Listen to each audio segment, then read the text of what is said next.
De volta aqui no seu programa Vida e Saúde, fica com a gente que hoje está muito especial esse programa, hein, Paty? Olha só, Chapolin, as infecções respiratórias são o maior grupo de doenças com prevalecência entre as crianças, cujo quadro acontece geralmente nos primeiros anos de vida. Olha, eu sei bem como é isso. Esse momento é o momento em que o organismo está se fortalecendo. Para cada criança, os quadros de infecção podem se repetir de 9 a 10 vezes ao ano. E é por isso que hoje falaremos com a doutora Fernanda Bairão, que é otorrinolaringologista e vai nos ajudar com esse assunto. E é muito bom ter a sua participação aqui no programa. Envie sua mensagem para a gente através do WhatsApp 12982660004. Se preferir, você pode apontar a sua câmera do celular, tem aqui do ladinho um QR Code, você tira a foto e você vai ser direcionado para o nosso WhatsApp. Bem facinho, não é mesmo? Então mande sua pergunta para a gente e não esqueça de dizer seu nome e a sua cidade. Olha só, hoje a gente está recebendo aqui a doutora Fernanda. Muito obrigado pela sua participação, doutora Fernanda. Seja muito bem-vinda aqui ao Vida e Saúde. Obrigada, eu agradeço o convite e a oportunidade de poder falar um pouquinho sobre esse assunto que gera sempre tanta, às vezes, confusão e é um assunto que as mães estão sempre conversando, né? Com certeza. Olha só, a gente tem uma mãe aqui no programa hoje que é a Patrícia, ela tem algumas dúvidas a respeito disso, principalmente esse ano que teve aí essa pandemia e algumas coisas ficaram bem evidentes quando a gente começa a analisar os fatos, quem tem criança que tem esses problemas. Mas explica pra gente um pouquinho quais são as infecções respiratórias mais comuns que a gente pode encontrar. Bom, sem sombra de dúvida, as infecções respiratórias mais comuns na infância são os resfriados, né? A gente tem uma estimativa de que uma criança em idade pré-escolar ela pode ter de 6 a 8 resfriados num ano e isso é absolutamente normal. Então, sem sombra de dúvida, os resfriados são os quadros infecciosos mais comuns na infância. São quadros virais, geralmente, né? Então, os vírus respiratórios, eles ficam nas superfícies, eles ficam no ar, eles são transmitidos nos perdigotos e eles acabam fazendo com que entre as crianças, principalmente aquelas que estão na escola, haja uma taxa de infecção normal de 6 a 8 quadros ao ano. Isso é absolutamente normal, faz parte da infância. Com certeza. E por que essas infecções assim são tão comuns? A gente vê muito em criança, né, essas infecções. Então, geralmente, porque as crianças elas estão em fase de aquisição de memória imunológica, que a gente fala, né? Elas, como se elas saíssem com o sistema imunológico de fábrica, vamos dizer assim, zerado. E aí elas só vão desenvolvendo os anticorpos na medida em que elas vão tendo contato com o vírus, né? Com os vírus que estão, vírus e bactérias que estão presentes no nosso mundo. A gente tem falado bastante sobre isso agora, né, com a pandemia, então é um tema que acho que todo mundo tem conversado hoje em dia, né?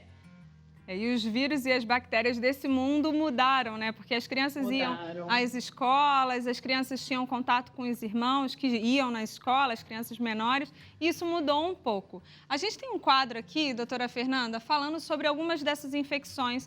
Seria importante a senhora falar, de repente, quais são as características comuns em cada uma dessas doenças, né? A gente tem aqui, alguns casos tem dor, tem febre. Pode começar falando qual que você acha que é a mais importante. Eu vou começar falando do resfriado, então, que são esses quadros virais, né? Geralmente são quadros autolimitados, que duram poucos dias, então 2, 3 dias, a criança ela pode ou não ter febre, ela tem às vezes uma queda do estado geral, mais branda, e você percebe que tem bastante coriza, né, que é aquela secreção aquosa do nariz, ela pode ter tosse, ela pode espirrar bastante, né, e são quadros mais leves. Claro que existem, o quadro pode ser aberto, a criança pode ter um quadro mais intenso, mas em geral são quadros que duram 3 dias no máximo, vamos dizer assim, e a criança recupera, né, a mãe muitas vezes não chega a procurar o médico, né?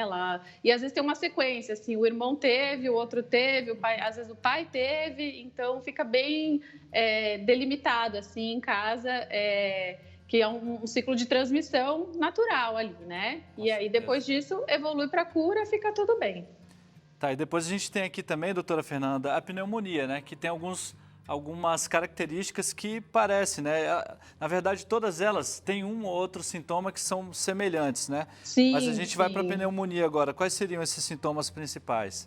Então, a pneumonia, ela geralmente é uma infecção bacteriana. Quando a gente fala em geral de pneumonia, né, ela pode ser viral ou bacteriana. Nas crianças, a viral acaba sendo comum também.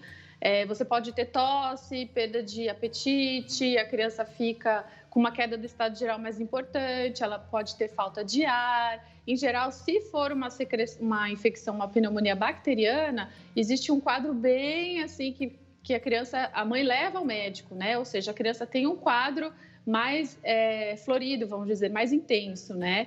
E isso faz com que a mãe procure o atendimento médico pela febre persistente, a tosse, a falta de ar e bastante secreção, né? A criança geralmente começa com um nariz ruinzinho, então ela acaba tendo bastante secreção em toda a via respiratória, não só no pulmão, mas também no nariz, né? E muitas vezes, doutora, esse resfriado vai evoluindo para uma otite, né? Por conta da secreção, como a senhora acabou de dizer.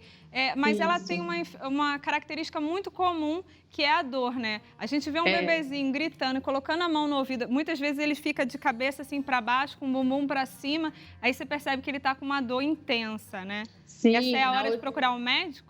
Sim, as otites, elas são comuns em crianças pequenas, né? Justamente porque o ouvido, ele acaba tendo uma proximidade anatômica com o nariz. Então, classicamente, o quadro começa com um resfriado, a criança tem aqueles sintomas que a gente comentou, mas ela não melhorou. Aí ela evolui para um quadro secundário, que a gente fala. Então, ela começa a ter uma febre persistente, dor, irritabilidade. Se for uma criança que mama, ela, na hora de mamar, para de mamar, porque dói na sucção. E aí a mãe já desconfia, mas é um quadro que, em geral, é para crianças pequenas, até uns 5 anos, né? É mais comum por causa dessa questão anatômica mesmo. Depois a gente chega aqui na sinusite, doutora Fernanda. A sinusite, na verdade, em alguns casos, ela apresenta dor também, né? Mas ela tem algumas outras características importantes também, não é? Sim, na infância, por conta dessa anatomia diferente da criança e do adulto, a dor de cabeça, que a gente classicamente conhece como sintoma de sinusite, não é o mais prevalente, né? Que a gente fala, não é o mais comum.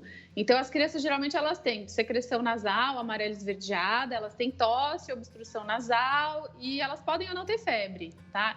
E é engraçado, a tosse da sinusite é bem característica, é uma tosse noturna. O paciente tosse ao longo do dia, mas é aquela tosse que a hora que deita, ela piora. E quando levanta de manhã, também tosse bastante. É uma tosse que geralmente ela é predominantemente seca. E ela é mais irritativa, né? Então, as mães falam que chegam no consultório de manhã falando: eu não dormi nada à noite, tossiu a noite inteira, uma tosse seca, rasgada, tosse de cachorro. E aí você vai examinar, o nariz da criança está cheio de secreção. Então, isso é bem característico. A gente tem a rinite também, eu acho que essa aqui é a minha principal doença. Tudo comigo e com os meus filhos começa com essa parte nasal, né? Então, geralmente, contato com a poeira, o contato com alguma coisa, com algum cheiro forte. Eles sempre, geralmente, começa com o narizinho correndo. Aí tem parece um resfriado, né? Porque tem uma coriza. Aí o nariz já fica meio preso. As crianças acabam espirrando, aí você fala, será que é um resfriado ou é uma rinite? E aí, por último, a fase apresenta olheiras, né? O nariz fica bem inchado, às vezes a garganta também coça um pouco. É bem um quadro alérgico, né, doutora? Isso, a rinite mais comum é a rinite alérgica, né? Então, ela, na verdade, não é uma infecção, mas ela simula uma infecção. Então, eu acho importante falar sobre ela, porque às vezes é difícil diferenciar mesmo. O que vai dizer pra gente é o antecedente, né? Da criança ter esses sintomas sempre frente a uma exposição, a alguma coisa que a gente percebe que é comum, por exemplo, pó, mudança de temperatura, e aí ela tem esses sintomas que você descreveu. E aí,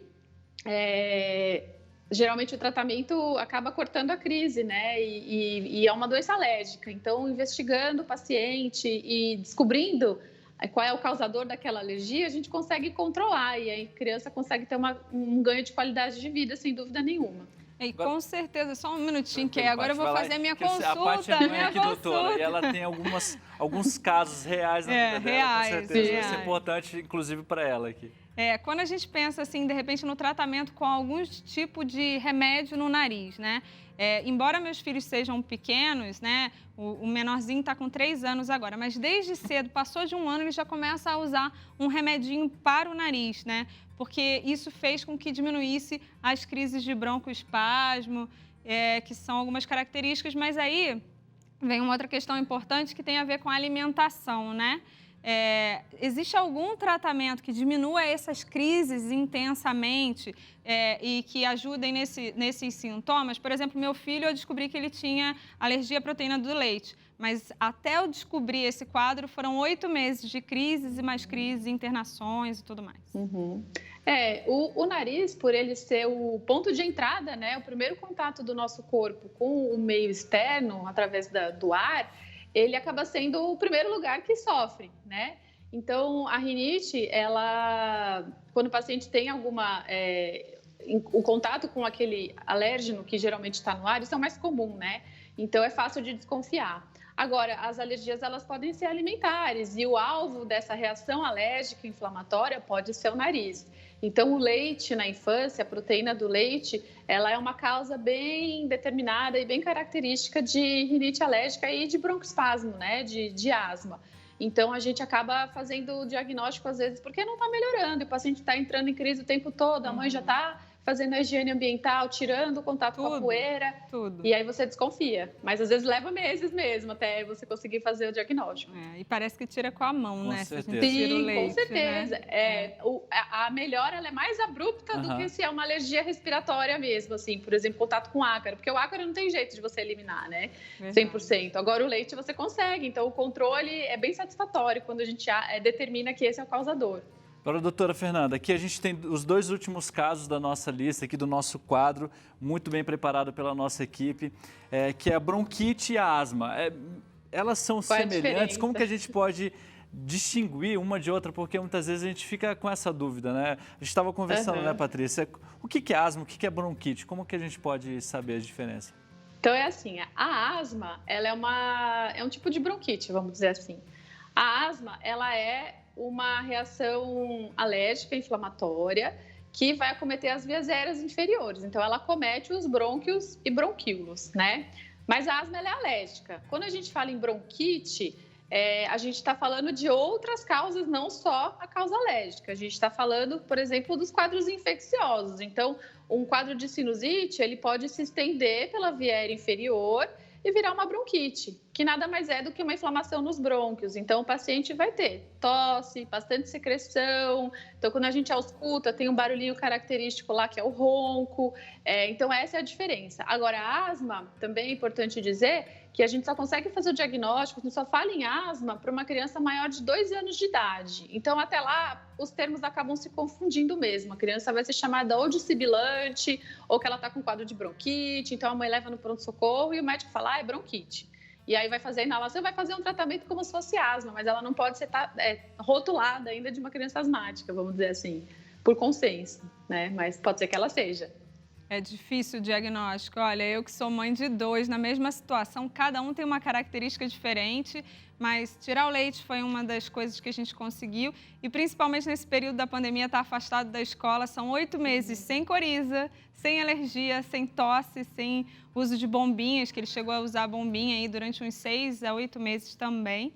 Então, assim, eu estou bem feliz e não sei como é que vai ser agora nesse retorno, né? Olha só, doutora, chegaram algumas interações, o pessoal de casa está falando, e aí, se você puder responder, vai ser bem interessante para ajudar. Claro. Está lá na tela. O que fazer quando uma criança não apresenta sintomas de gripe, mas só anda com a voz rouca? É preocupante? A Nina Mendes fala. Então, rouquidão, ela pode ser um sintoma de alguma infecção de vias aéreas superiores. Uma sinusite pode dar rouquidão, um resfriado pode dar rouquidão, um quadro pulmonar pode dar rouquidão, porque, na verdade, as cordas vocais estão no trato respiratório. Então, se elas estiverem participando, acometidas por esse processo inflamatório, infeccioso, você vai ter o sintoma da rouquidão. A rouquidão, ela é investigada quando ela persiste por 2 semanas, tá? E a gente precisa fazer uma avaliação das cordas vocais para saber se aquilo é uma rouquidão, às vezes, constitucional do paciente. O paciente é rouco, porque às vezes pode ter alguma estruturalmente falando, a corda vocal tem alguma característica que mantém aquela rouquidão persistente, ou ela pode ser só fazer parte daquele quadro mesmo e a gente aguarda a evolução. Mas, assim, a partir de 2 semanas, toda a rouquidão pode ser investigada já para a gente determinar qual é a causa. Tem mais uma pergunta, vamos ver se a gente consegue responder rapidinho, que o tempo aqui está curto. Minha filha tem 8 meses e coça muito o nariz e ouvido. Pode ser alguma inflamação respiratória? A Kátia é de... não consigo ler, de Minas Gerais. Minas Gerais. E aí, doutora? Pode ser, sim. Pode ser que ela tenha já algum quadro alérgico ali, aí ela tem essas manifestações inflamatórias e acaba colocando a mãozinha. Só que na maioria das vezes, nessa idade de 8 meses a 1 ano, é uma coisa da idade mesmo, sabe? É muito comum no consultório as mães levarem, tá colocando muita mão no ouvido, eu tô preocupada, será que é infecção, inflamação? E a gente examina, não tem nada. Então, é característico, provavelmente, da percepção do som, dos ruídos corporais. Então, é uma fase que a criança está em pleno desenvolvimento neurológico, né? Então, pode não ser nada. Mas é bom levar para o pediatra na consulta de rotina. Ele deve checar para te assegurar que não é nada. A última perguntinha aqui, vamos colocar na tela. Dá tempo para a gente responder? Vamos lá? Gostaria de saber se a criança com problemas respiratórios pode jogar bola ou fazer natação. A Josilene, de Belo Jardim, Pernambuco. Não só pode, como deve.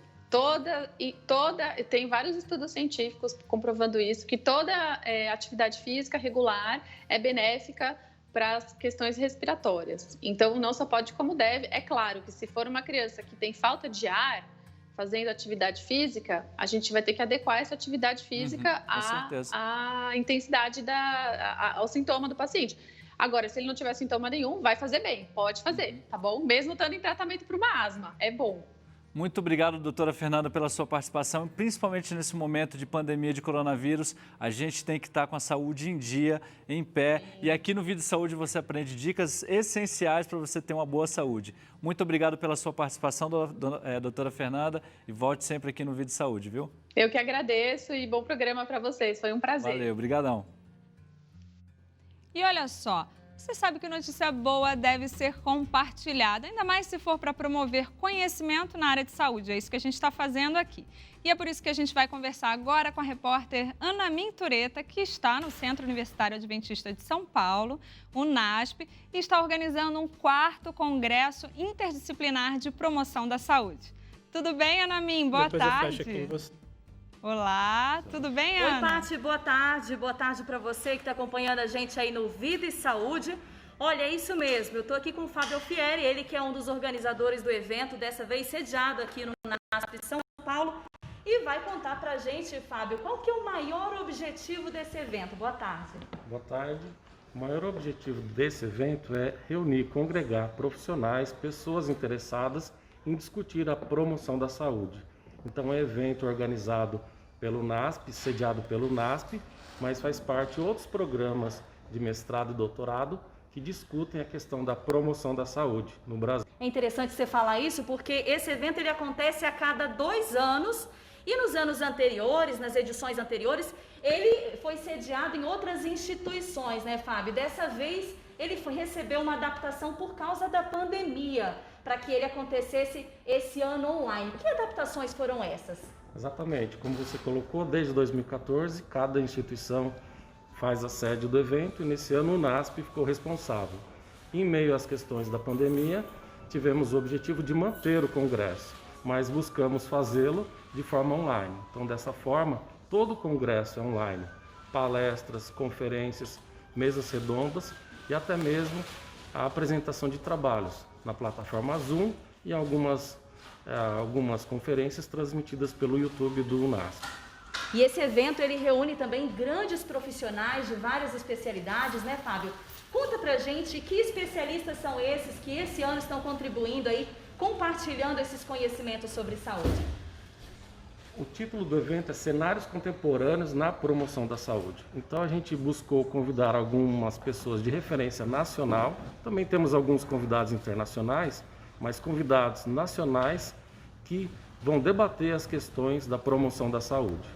Como é um congresso interdisciplinar, temos pessoas de várias áreas.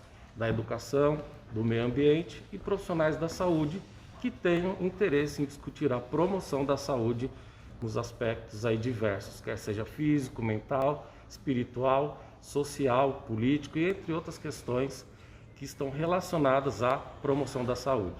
A gente está aqui no local em que já vai acontecer a abertura, né, Fábio, desse evento. E quem pode fazer as inscrições aí para esse evento que vai de hoje até quarta-feira? Exatamente, a abertura faremos aqui online, uma pequena mesa, e todos interessados para se inscreverem nesse congresso foram pessoas graduandos ou graduados, pessoas que estão fazendo pós-graduação, profissionais, qualquer pessoa que tenha interesse em aprender, debater, discutir e conhecer um pouco mais sobre a promoção da saúde, o que se tem falado hoje da promoção da saúde no Brasil e também no mundo. Ok, quem tiver interesse, quem não fez a inscrição, pode entrar no YouTube do NASP para ter acesso a algumas palestras que foram disponibilizadas lá. Afinal de contas, falar de saúde é sempre essencial, né? É com você aí no estúdio, Patrícia. Obrigada, Namin. Muito bom conhecer um pouco mais desse evento. Seria ótimo que todo mundo por perto conseguisse participar e de longe também, já que ele é online, né? Agora a gente vai mudar um pouco de assunto, a gente está falando e reforçando, mudando de assunto, mas continuando falando de saúde, porque esse é o seu programa Vida e Saúde. Ó, esse mês a gente está falando, está reforçando a importância do Outubro Rosa, a prevenção do câncer de mama e olha só que moldura espetacular. Você também pode participar dessa campanha, tem um filtro lá no nosso Instagram, Vida e Saúde, contra o câncer. Chapolin, vamos ver quem marcou a gente no Instagram e está participando da campanha? Vamos sim, Paty. Já tem gente aqui conectada. Olha só, pode colocar na tela já algumas fotos que a gente recebeu. Verônica Cadegildo, olha que nome bonito, hein? Verônica, muito obrigado pela sua foto. A próxima foto é da Delma Silva Cardoso, que participou também com a gente e apareceu aqui na tela. E olha só, se você também quiser aparecer aqui no Instagram do Vida e Saúde e aqui na TV é muito fácil. Então participe dessa campanha, vai lá no nosso Instagram, Vida e Saúde NT, depois clique em efeitos especiais, que é um rostinho assim com umas estrelinhas do lado dele. Depois vai aparecer um vídeo da Teru usando um filtro. Então você entra no vídeo, aperta em experimentar e olha só, pronto, é só tirar sua foto, seu selfie bem bonitinho, fazer o seu vídeo e marcar a gente, beleza? @Vida e Saúde NT. E no próximo bloco tem claramente, você está mal com alguém? Tem alguém em sua vida com quem teve alguma desavença, alguma discussão e se afastou? Então fique com a gente porque o Claramente é agora, depois do intervalo, na verdade, né? Tem também a receita do macarrão ao molho pesto que o meu amigo Chapolin vai fazer e nós vamos receber aqui na cozinha a querida apresentadora do Vida... Não, querida apresentadora Darleide Alves, aqui no Vida e Saúde, e ela vai contar pra gente como está sendo essa campanha aí do Outubro Rosa pela internet.